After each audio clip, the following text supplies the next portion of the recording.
evening, everyone. Welcome. Boyun, bienvenidos a todos. So good to have you with us tonight on what seemed to be a very complicated week this week, certainly for all of us here in the States. But it's so wonderful to have you all with us.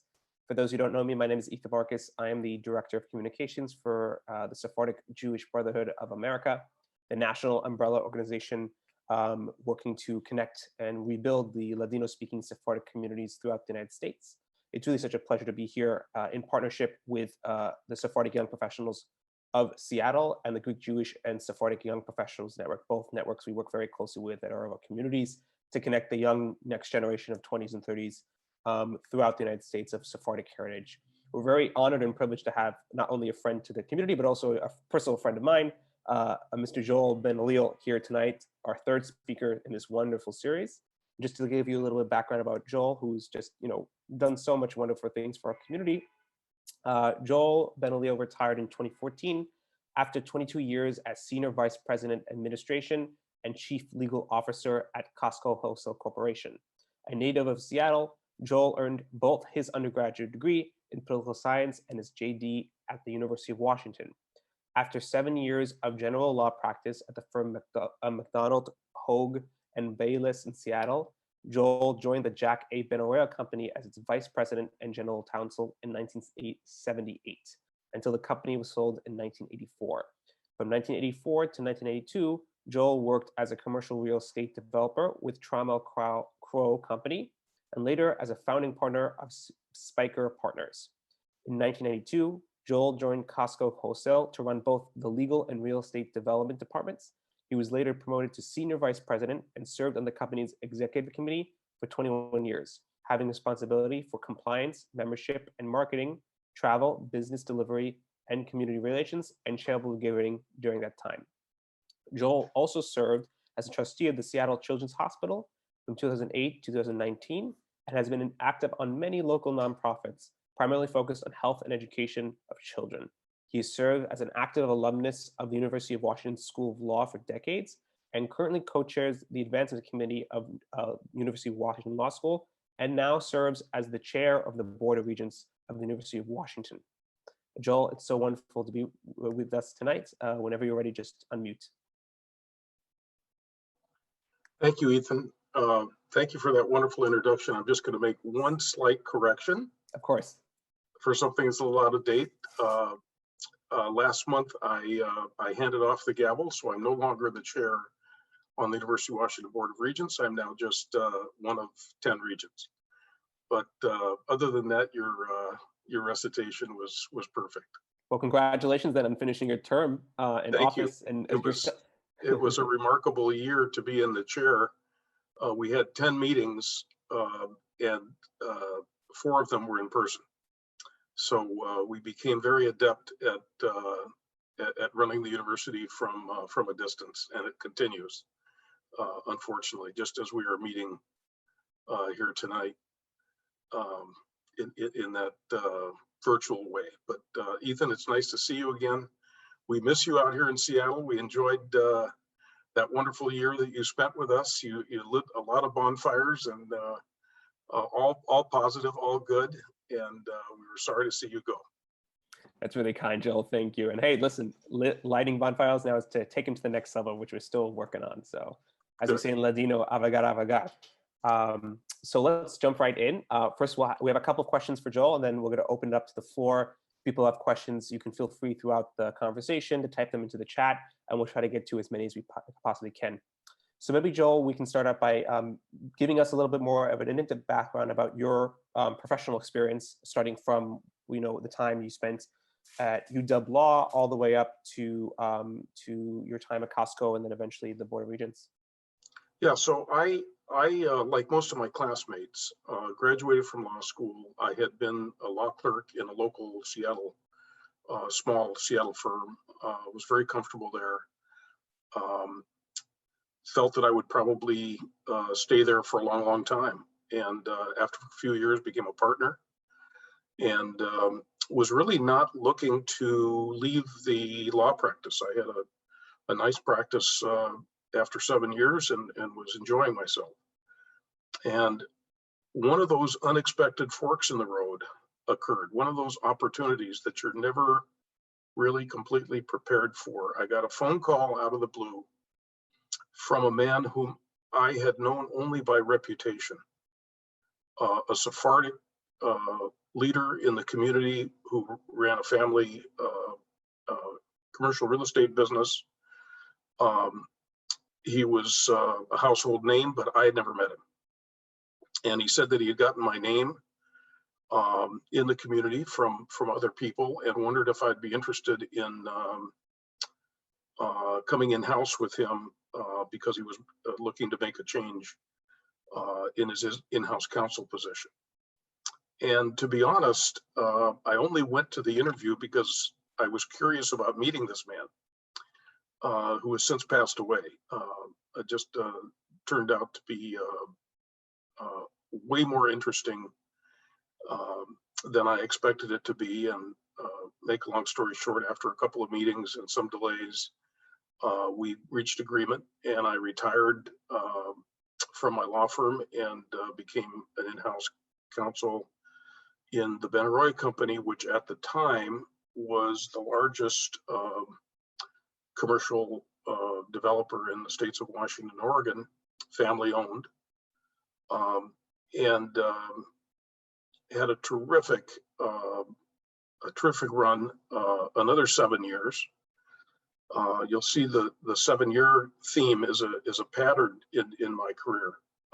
So 7 years in a downtown law firm, 7 years with Jack Benoliel, and then Jack decided in 1984 that he wanted to sell the company. So we spent 3 months closing a deal that was at that time the largest single real estate transaction in the history of the West Coast. It involved over 100 separate parcels in 2 states. And we got it done by this time of the year, November 1984. So then another unexpected phone call. We were exhausted. We'd been working night and day for 3 months to get this deal closed. By the way, the buyers were the 2 largest public pension funds in California. It was CalPERS and CalSTRS.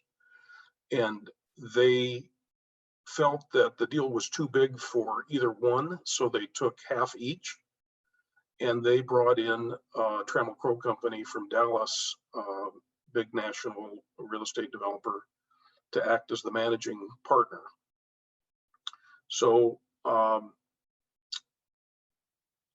I took my wife and my young son, and we went to Hawaii to rest after that 90-day marathon. And another unexpected phone call. The people at Trammell Crow Company, who had gotten to know me quite well on the opposite side of the table as one of the leads in the transaction, found that they needed some help. And I flew back home, went to San Francisco to meet with them at their regional office in the Bay Area. And they made it clear that they were not interested in me in a legal position. They definitely recognized that over the 7 years that I had been with the Benoliel company, I had transitioned. I had really morphed from, in fact, I had actually replaced myself, hiring another individual as the general counsel. And I was working in management and development. And they saw that they needed help in those areas, but they made it clear that the company did not hire lawyers in the regional offices. The only lawyers at Trammell Crow Company in those days were in Dallas. So they recruited me to come back and work on the very same properties that I'd been working on with Benoliel. But so there was a little discomfort there because I was going to work for the people on the other side of the table. And I was not tied up by any kind of a non-compete. And I was being asked not to work as an attorney, but to work as an executive in the management and development area. So twice in a 7-year period, I was faced with forks in the road, and I said yes. And I came back and started a terrific career with very highly competent, very successful people. Very shortly into that, like 2 years into that, Ned Speaker, who was the regional partner in the Bay Area, and he covered Northern California, Oregon, Washington, and Idaho for the Trammell Crow Company, decided to leave the company.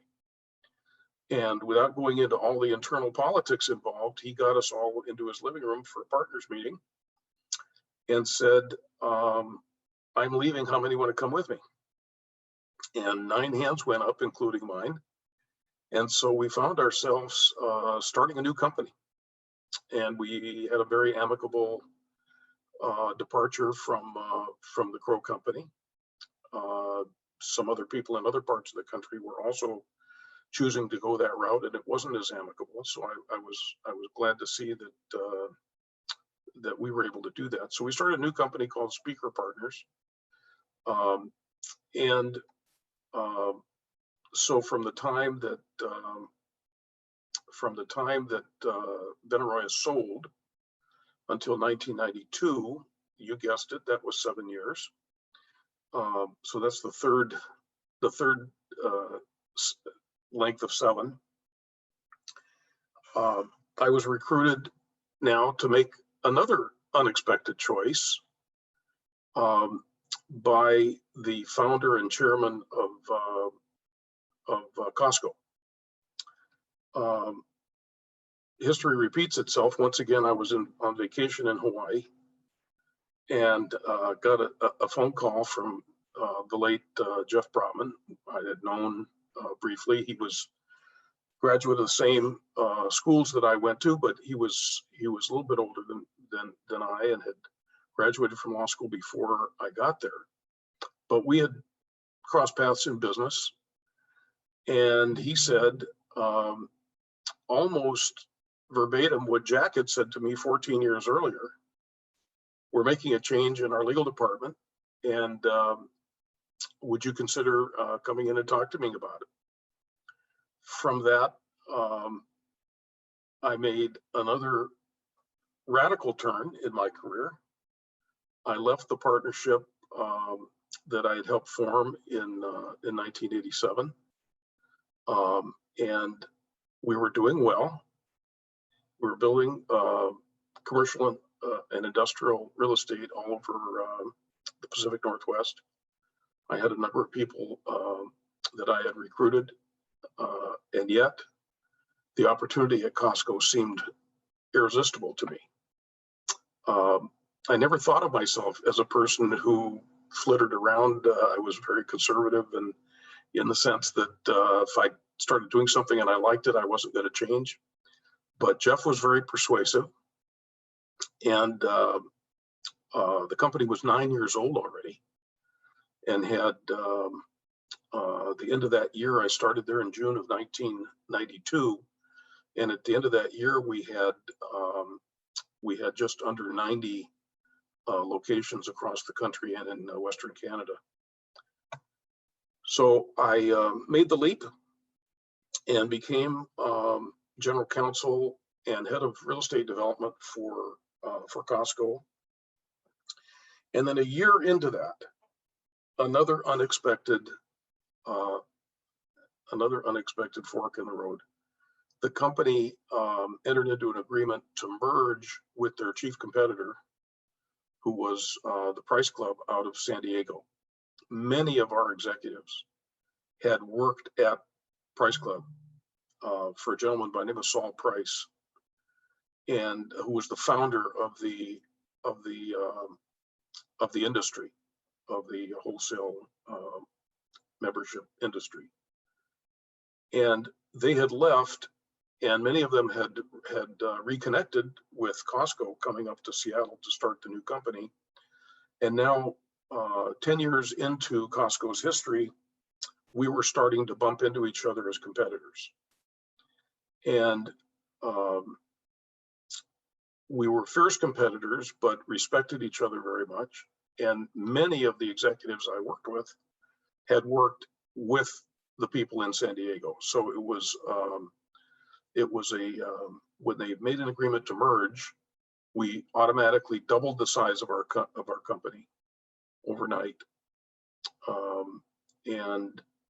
I suddenly became head of a legal department that was about 3 times the size of what I had been recruited to run. So that was a big challenge. Getting through the merger was a very big challenge. I won't go into all the details, but there were some parts of it that, from a merging management team perspective, was successful, and some were not. So the Price family ended up leaving, starting their own company, and so I then took on the responsibility of running a team in the U.S. and Canada, from coast to coast, to help grow the company. I had real estate people, lawyers, and engineers, architects, quite a large group of people, and I've forgotten how many locations Costco is in today. I've even forgotten how many countries we're in. I retired from the company in 2014, and I think we're now in something like 10 or 11 countries, with maybe 600 or 700 locations. And it's just, it was a rocket ship. It was a ride that was a little exhausting, actually. And that's one of the reasons I retired. There's no half measures. There's a lot of travel. Seattle, by the way, is a wonderful place to live.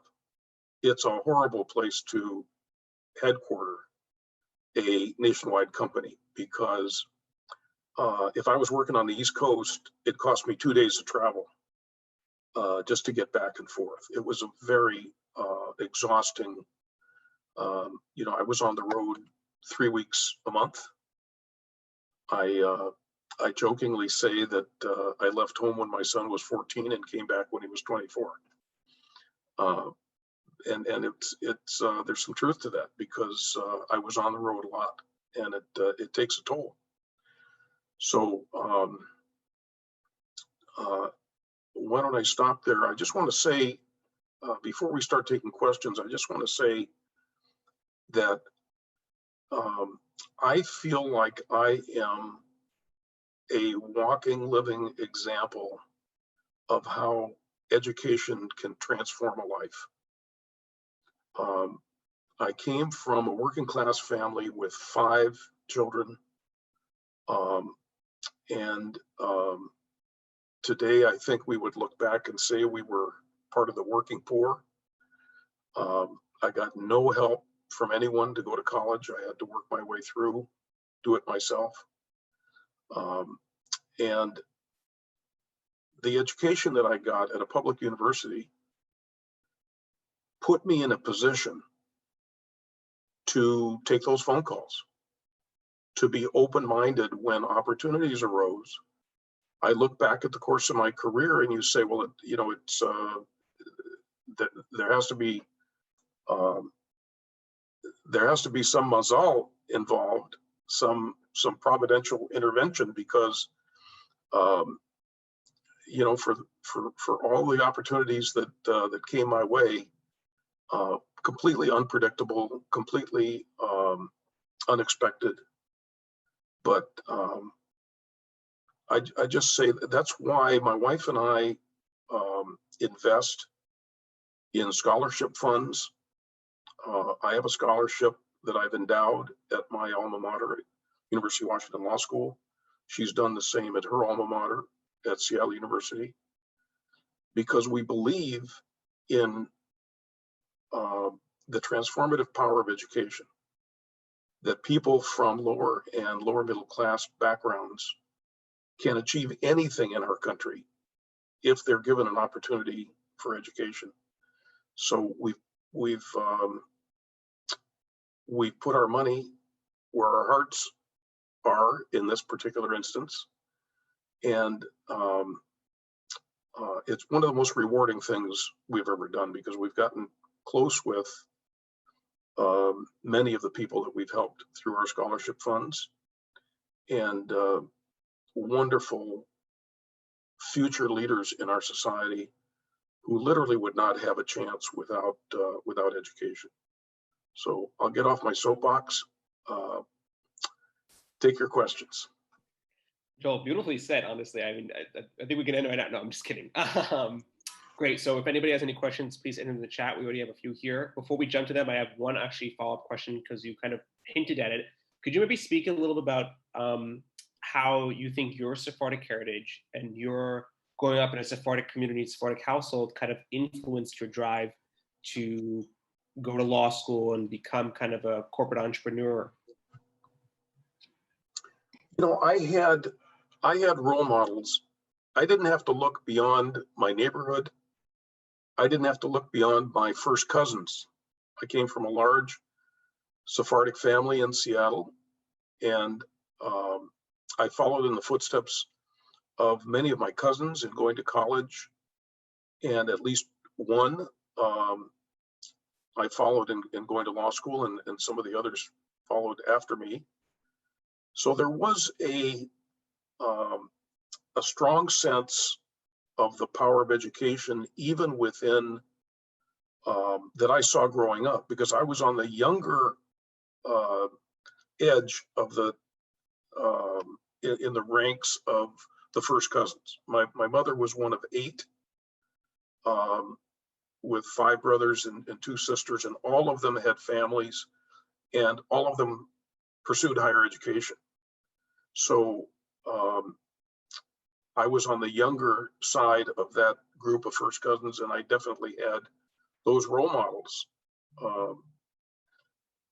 You know, growing up in what was the old part of Seattle, where everybody was in walking distance to the synagogues,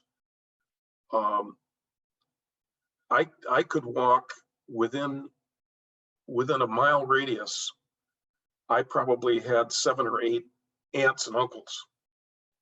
Whatever block you were on, you knew which aunt or uncle lived there. I mean, we were all supportive of one another, and it wasn't something I was even conscious of, because I grew up expecting that was the case. But looking back on it, there was a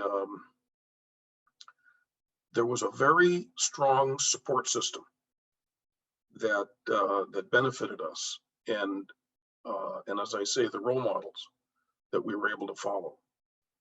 About half of the first cousins went to yeshiva and are prominent rabbis. The other half got a secular education and became successful in law or medicine or some other mathematics or some other field. Great. We're going to jump into, thank you, Joel. We're going to jump into some of the questions in the chat. First question over here, can you maybe speak to, during your time at Costco, can you speak to the business model rationale of a membership-based system versus the usual retail setting that Costco decided to go with? It's a genius, it's a genius system. I can say that because I didn't have anything to do with inventing it. And it was created quite by accident. Going back to the 70s in San Diego, Saul Price, who was himself an attorney and an entrepreneur, found himself with a large warehouse building, where I think he and some other investors owned the building, and the tenant went bankrupt. So they had this large building, it was empty, and they were trying to figure out what they might do with it.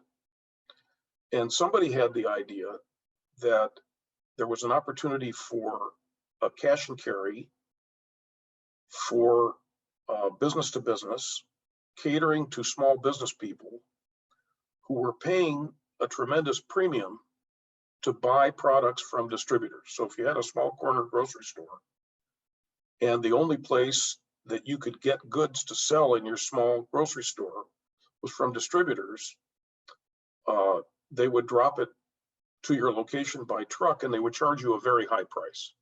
So the margins were killing them. So they had the idea that they would create a wholesale warehouse and stock many of the items that business people would resell, but they had to make sure that the people who walked through the door were qualified, meaning they either were actually running a business rather than just running a home, or they were in a certain class of government worker. So they set up this membership system that was designed to keep unwanted purchasers out. So that's why the membership system was created. Now, the interesting thing is that that business model failed. They didn't do enough business to justify staying open with their first location.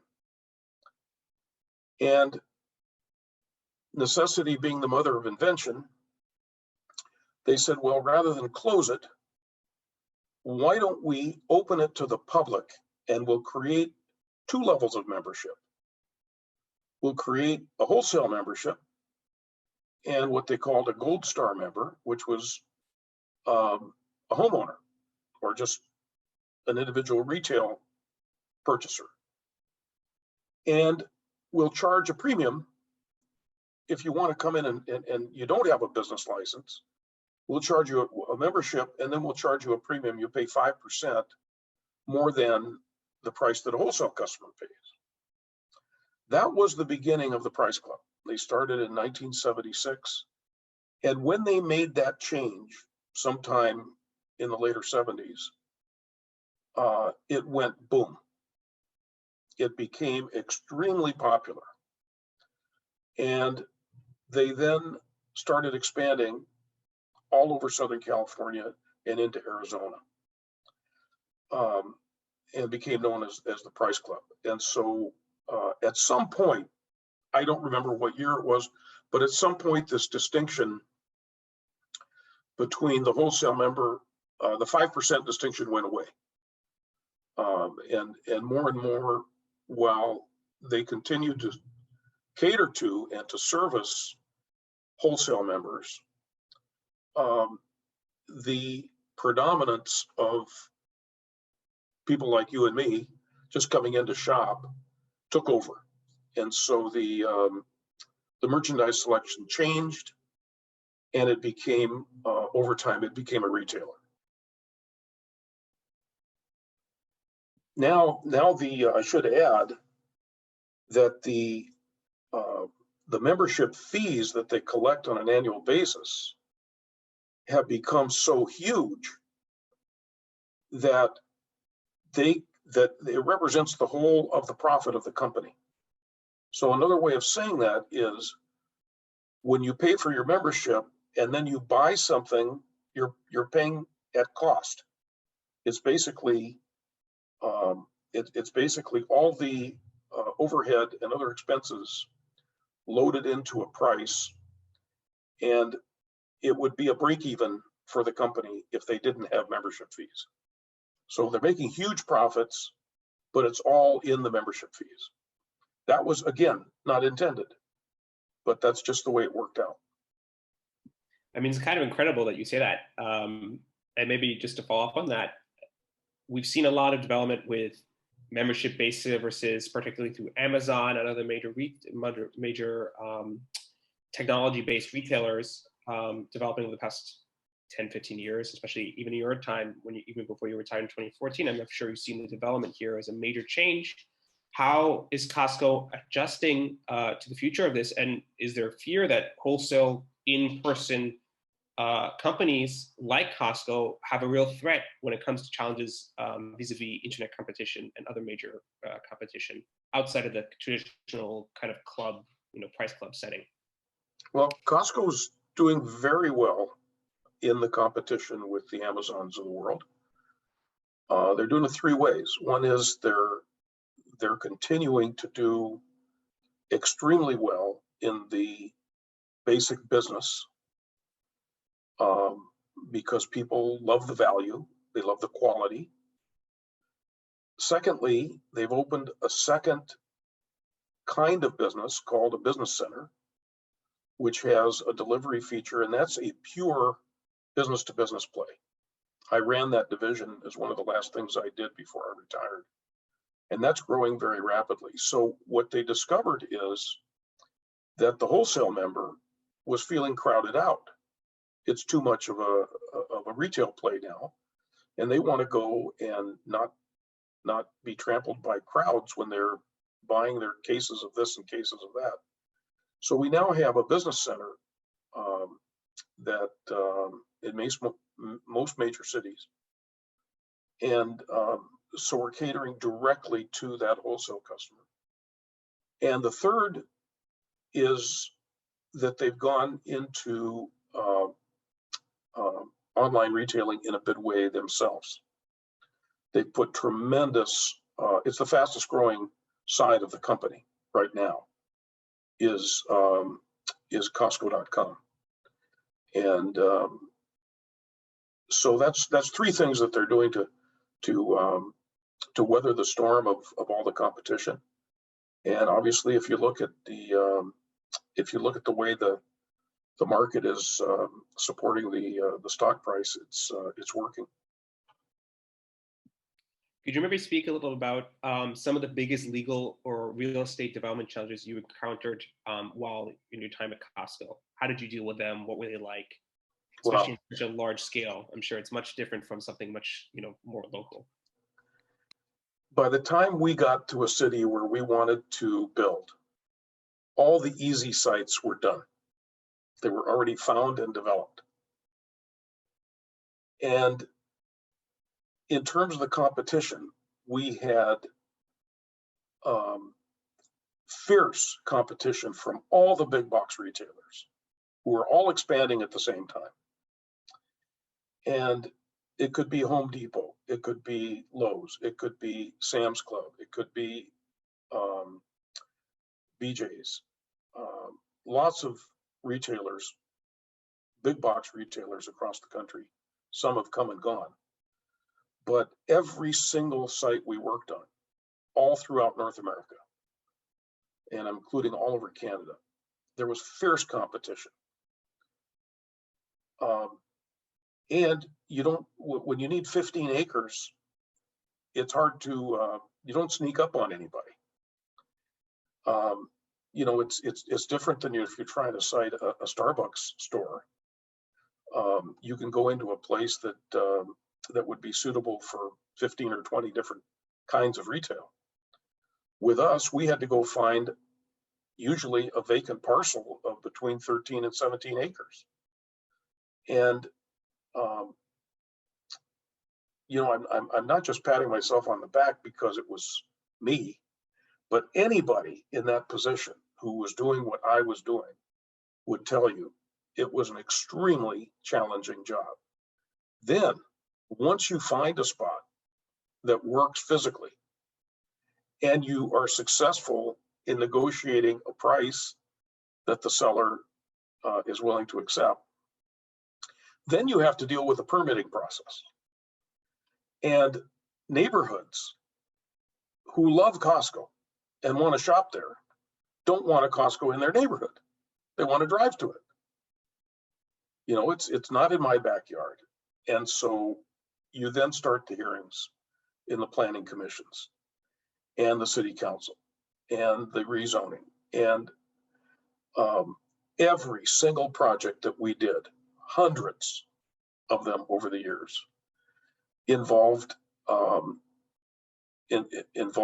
obstacles that had to be overcome. So from a real estate development point of view, it was very challenging and very rewarding when you're successful.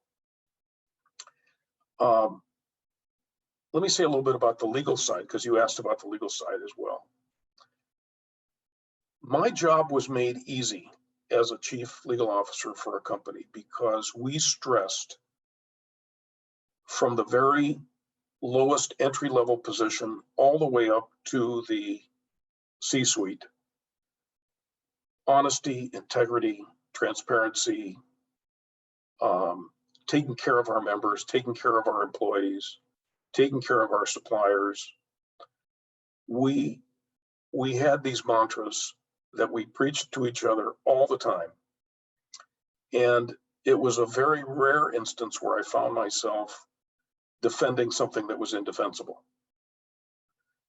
Lawyers can't choose their clients sometimes, particularly when you're in-house. But let me give you one small example that occurred that stands out to me. I have to turn off my phone, sorry.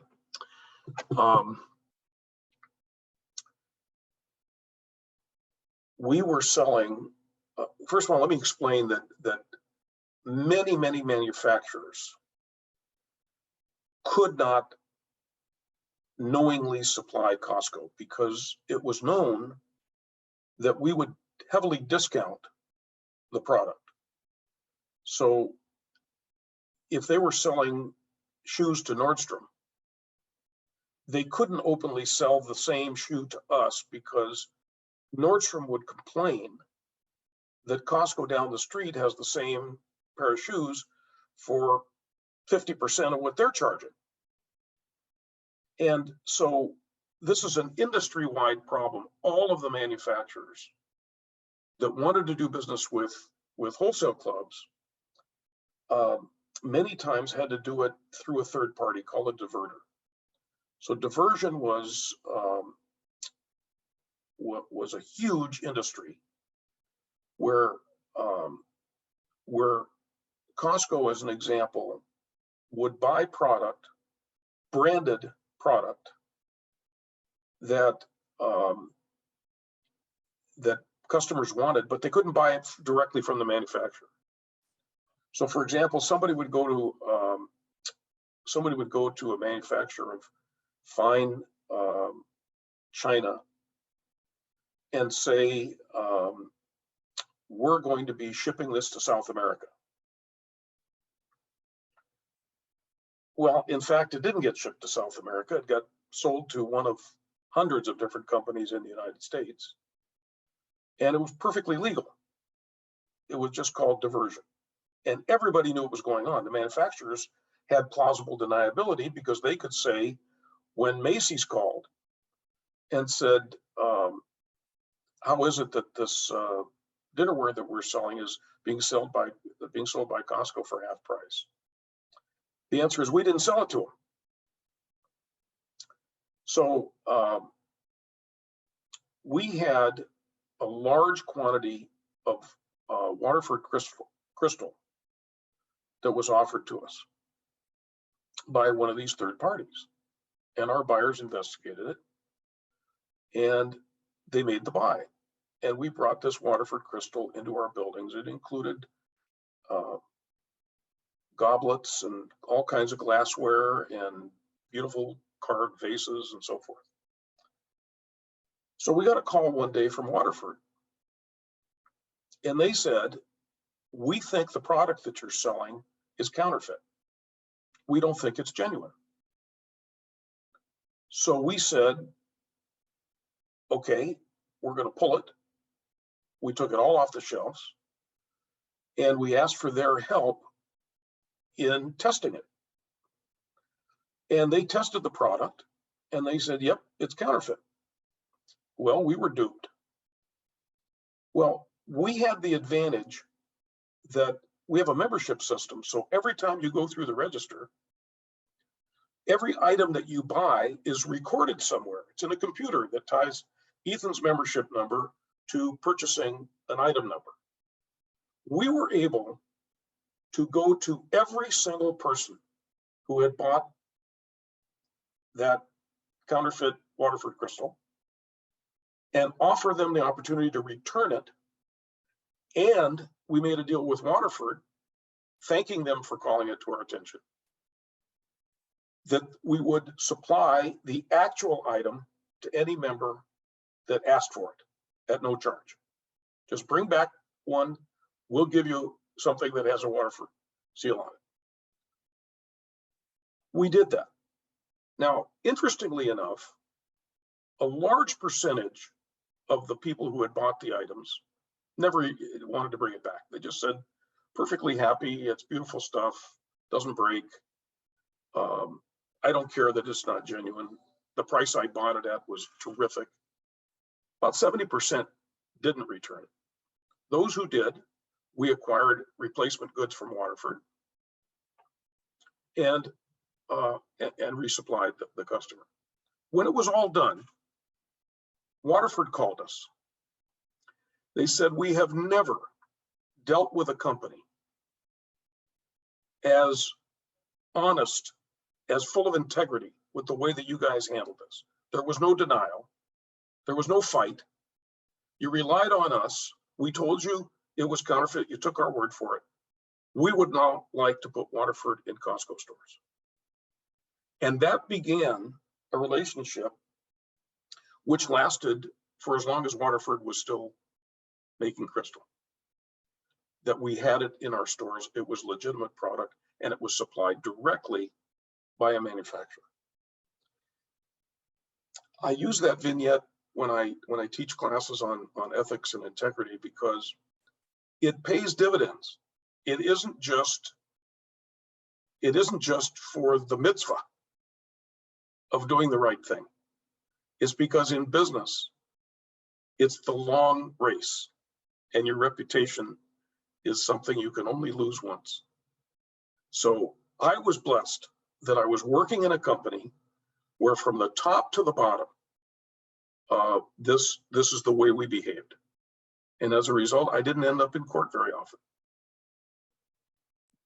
Maybe you can speak a little bit about some of the tricks of the trade you've experienced, in a sense, when you go into the negotiating room or when you go into a court case, kind of when you approach these things, what are you thinking, what's going through your mind? When you have to close a major deal for, let's say, a major property acquisition, you're in the room, what do you say? How do you get to the point? How do you get to your goal in that room?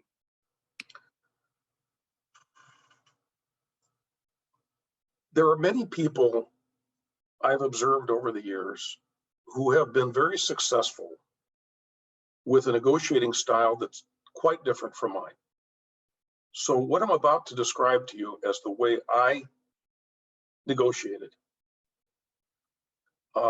doesn't work for everybody.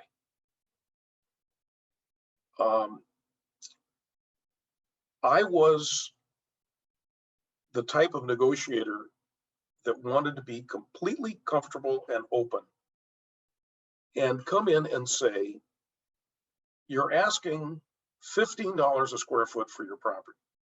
I can't pay you $15 a square foot for your property because if I do, it renders my project unfeasible financially. I can pay you 12. Now, I didn't do that expecting that we were going to bargain and end up at 13 or 14. I tried to be completely open and honest with people. I would give them a list of other people that we had done business with and say, here are the references, check it out. And I would say, if you're stuck at 15, good luck to you. I hope somebody pays you that. It's not going to be us. And I would leave. So I was successful being myself. Some people adopt an alter ego. I got to turn off my phone because it keeps ringing. Sorry. They adopt this alter ego, and they feel like they have to be a shark, like watching Shark Tank. And I was never comfortable doing that. I couldn't pull it off if I wanted to. So the trick of the trade, if you're asking for it, is be yourself. Negotiate candidly and openly, and I might a lot. I might have left a little bit on the table. I might have overpaid compared to somebody with a different style, but I was on to the next deal. And we had to do 50 or 60 deals a year. So it worked for me. Maybe, let's see in the chat. We have one question here, knowing that someone in the community who knows that you are a cousin of the amazing Chazan Azus, and that you Yes. worked very closely to create the Sephardic Traditions Foundation, which is, for those of you who don't know, produced this incredible Zoho Yosef series, wonderful Sephardic Siddur and set of 5 different books that are around the holidays and all are modestly in Turkish Latino traditions. There's a question here specifically about growing up in that community. How would you describe your religious upbringing compared to many who would parse themselves out as Orthodox conservative forum? In your upbringing, it seems like it's a bit different, where being Sephardic is not exactly cataloged or categorized, but it's much more open and kind of welcoming. One of the things that I observe about Sephardic life in America is that most Sephardic synagogues defy the typical categorization of being Orthodox conservative reform. Now, they're Orthodox in their practice, and rigidly so, but the membership runs the gamut. It's a widely divergent range of levels of observance, and they're all welcome, because what brings them together is their Sephardic heritage and their desire to continue the Sephardic heritage. One of the dangers that I observe is mimicking what's happened more largely in the Ashkenazi community, where people are made to feel unwelcome if their level of observance is not that of the majority, and therefore that's been historically one of the big boosts for membership in conservative and reform congregations, is that people are made to feel uncomfortable and they want to be in a place where they are warmly welcomed. So I was raised in an Orthodox home. My grandfather, who died before I was born, was a rabbi of the synagogue where I grew up.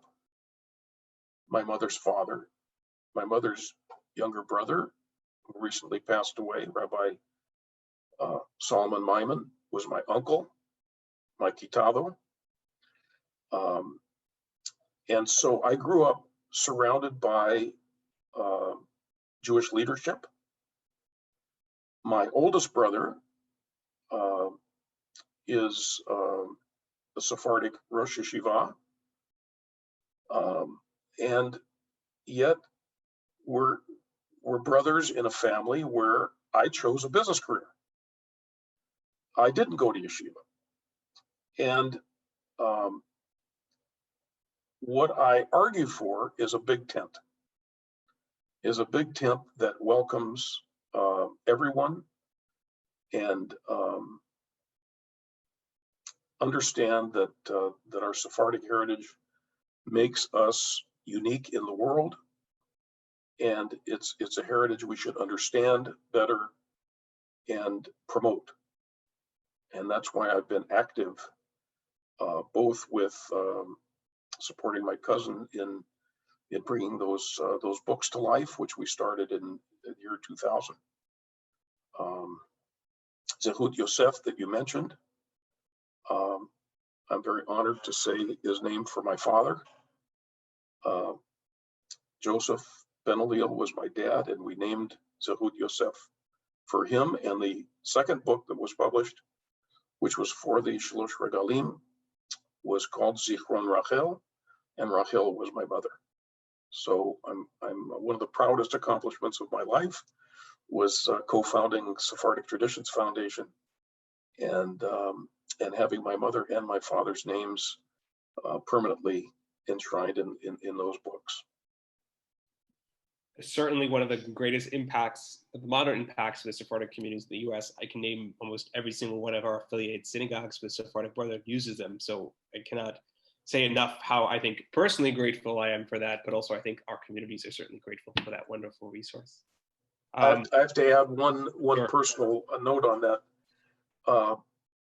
I think 2 or 3 years ago, I went to South Africa and I was in Johannesburg to give a talk at a Jewish community fundraiser.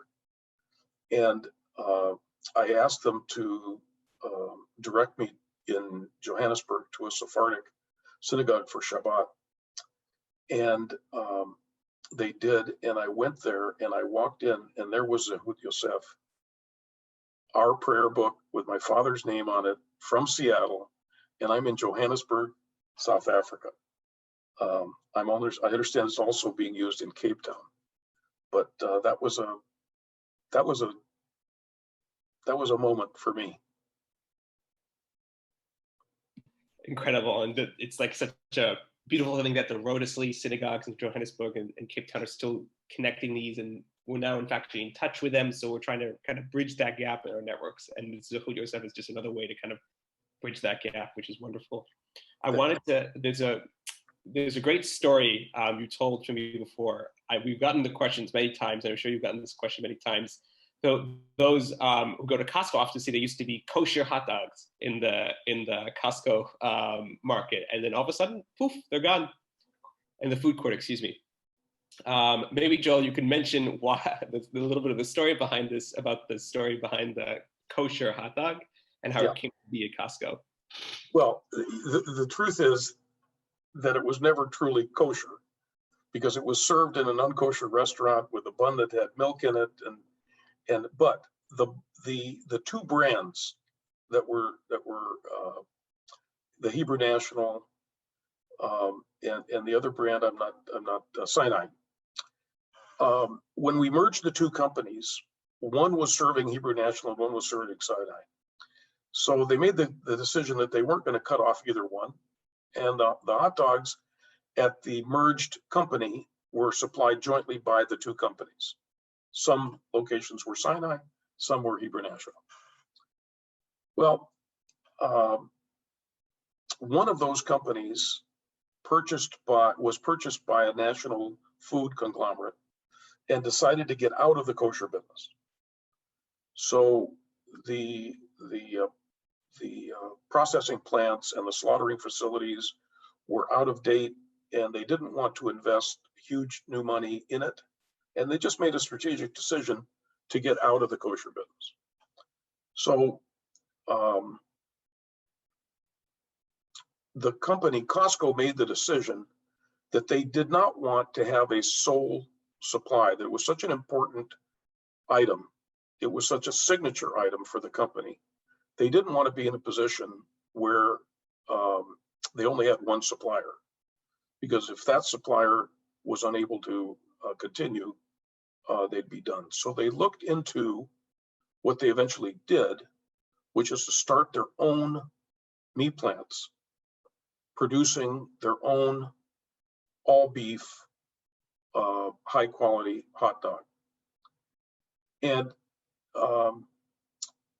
they correctly, in my opinion, recognized that most of the customers who bought the hot dog were not buying it because it was kosher or because they were kosher. They were buying it because kosher for them, in this case of a hot dog, was a stamp of purity. And that it was 100% beef, etc. But no observant person was buying the hot dog there because it was being made right next to an item that had bacon in it, and the bun itself had milk in it. So it was never a kosher hot dog in any sense.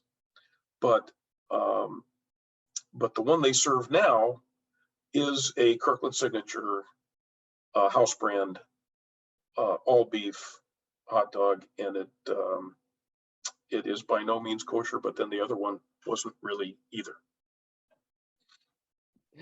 Indeed.